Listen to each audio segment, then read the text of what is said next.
There is a version of me that used to wake up early, journal, watch a motivational video, plan out the perfect day, and still feel like nothing was actually happening. For a long time, I thought the problem was that I wasn't doing enough of it. Maybe more routines, more systems, probably more videos like this one.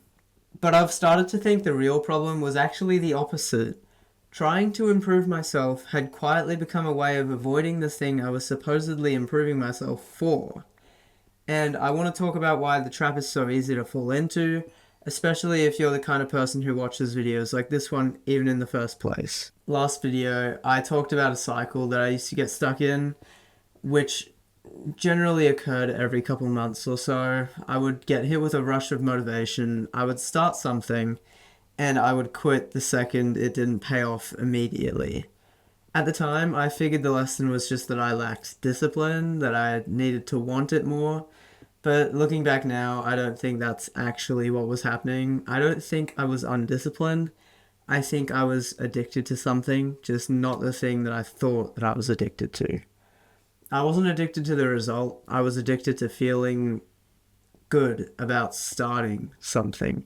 That first day where everything feels possible, where you've just bought the equipment, downloaded the app, written the plan, that feeling was incredible, and it almost has nothing to do with the actual work. Here's the thing about chasing motivation instead of chasing results. It is so much easier. What I mean by that is starting something new gives you an identity almost instantly. The moment you decide you're becoming a runner or you're fixing your sleep schedule or finally getting serious about your future, you feel like that person immediately, before you've done a single rep, run a single mile, or changed a single habit. The decision itself feels like progress. Actually doing the thing is slower, more boring, and way less flattering. It doesn't give you the same hit. So, if you're chasing the feeling, and most self-improvement content is selling you the feeling, not the outcome, you end up needing to start something new every few weeks just to keep getting that same dose. There's also a sneakier version of this that I think really applies to people our age specifically. You can spend hours watching videos about discipline, productivity, building good habits, and somehow that consumption itself starts to feel like progress. You watch the video about waking up early, so some part of your brain logs that as a win, even though you're still in bed at 11 a.m. scrolling to the next one. Learning about a thing and doing a thing get filed in the same part of your brain as basically the same activity, even though they're not even close to the same thing. Social media adds another layer onto this because now it's not just about how something starting feels to you, it's about how it looks to everyone else. You don't just decide to change something, you announce it. Day one of the new routine, you take a photo of your journal or your water bottle, and now there's an audience watching whether you follow through, which somehow makes it even easier to mistake the announcement for the achievement. You got the validation already in the comments before you'd actually even done anything, so some of the motivation that should have gone back into the work gets spent on the post instead. Listen, the same logic applies when you tell someone about your plan. Most often than not, your brain will just register that as progress. Telling someone, hey, I'm gonna do this, just automatically solidifies itself as, okay, well, look, I'm already making an effort. Surely it's getting better. Like, surely I'm getting closer to my target. Wrong. And this is where it gets a bit darker because the self-improvement industry, videos, books, podcasts, including, again, the thing you're watching right now, runs almost entirely on this. It's not really selling you results. It's selling you the next dose of starting.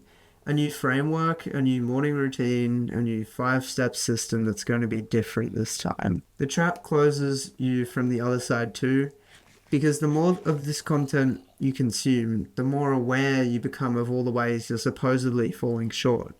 You fix one thing and instantly, instead of feeling satisfied, you immediately notice the next thing that's apparently wrong with you.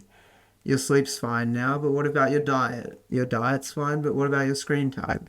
Your screen time is fine, but what about your discipline, your confidence, your social skills, and your finances? The goalpost doesn't stay still, it can't. Because if you did, you'd stop needing the content, so you'd end up working harder than ever on yourself, and somehow you end up feel further behind than when you actually started. And look, I'm aware of how this sounds, okay? I'm 16 and I'm making a video critiquing the self-improvement culture on a channel that is structurally a self-improvement channel. I don't think pretending that's not true would do either of us any favors. There's a tempting move here where I could try to get around this by saying something like, but this channel is different because, and then list some reason I'm secretly exempt. I'm not going to do that because I don't think that it's true. The honest answer is I don't fully know yet whether this channel ends up being something that actually helps or just another thing that makes people feel like they should be doing more. I'd rather hold that question open than pretend I've already solved it. So I want to be clear about where the actual line is because I don't think the answer is stop trying to improve at everything. The problem isn't improvement. The problem is when improvement becomes the performance instead of the byproduct of the something you're actually doing. There's also a quieter trap inside saying any of this out loud, which is that naming a pattern can start to feel like the same thing as not being in it anymore. It isn't. I can sit here, describe this whole mechanism clearly and accurately in the script I wrote and rewrote until it sounded right, and still fall straight into it again next week. Knowing about a trap doesn't disarm it, it just makes it slightly more annoying to fall into, because now there's a small voice going, didn't you just make a video about this? Yeah, I did. That's kind of the uncomfortable part about putting any of this into words. You don't get to keep that insight just because you said it well. When I started going to the gym 6 months ago, it worked, eventually, for one specific reason. I stopped treating it like a project. There was no tracker app with streaks or badges, no story about it. I just went fairly regularly without making it mean anything about who I was as a person yet. And that's the actual difference. A project has an audience, even if the audience is just you, watching yourself narrating your own progress. And the second something has an audience, part of your energy goes towards managing how that looks, even if it's just to yourself, instead of actually doing it. The version of self-improvement that quietly works is almost boring. The version of self-improvement that quietly works is almost boring to describe. It doesn't really look like a system. It looks like a slightly above average day repeated with nobody really watching, including yourself. So if there's one actual key takeaway from this video, one I'm genuinely trying to apply, not just say, it's this. The moment self-improvement starts to feel exciting, that's worth just being a little suspicious of. Not because excitement is inherently bad, but because the boring stuff is usually where the actual change is happening, quietly, off camera. I'm not going to tell you to delete your routines or stop watching videos like this one. I watch them too. But maybe the question worth asking isn't what's the next thing I should start?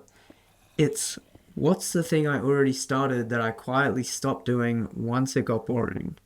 That's probably the real answer, because it usually is. If you take one thing out of this, let it be something almost embarrassingly small.